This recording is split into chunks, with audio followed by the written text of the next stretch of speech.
Dobrodošli ponovo na moj kanal. Ovog puta pravim još jedan lijek za grlo.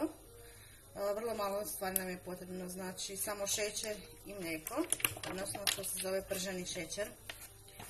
Evo, znači stavili smo neku zdjelu na vaticu, dodajete šećer koliko želite.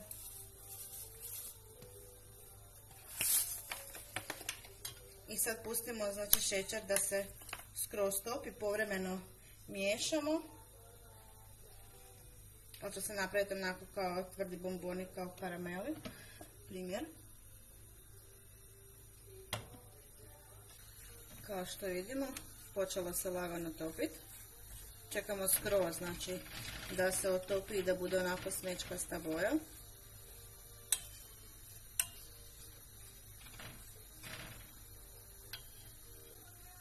Isto tako možete probati napraviti i sa smeđim šećerom.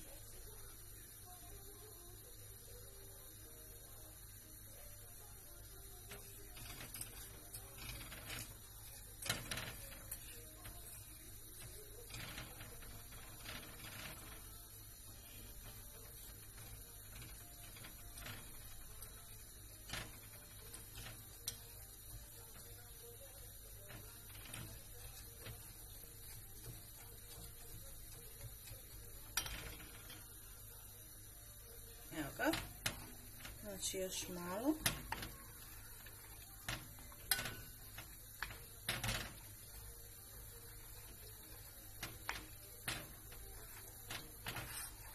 Znači sad lagano smanjite malo vatru, ili ti plin, ili na čemu god. Uzmete mlijeko i pripazite kada se počne dizati, znači ta para i sve to, da vas nešto ne opeče.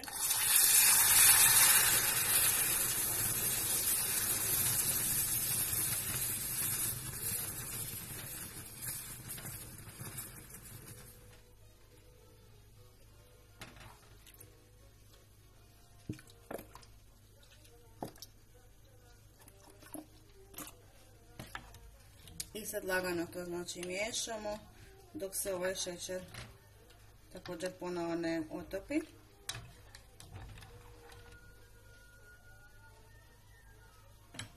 Evo ga, to je to. To je još jedan lijek pri bolnosti grla i promuklosti.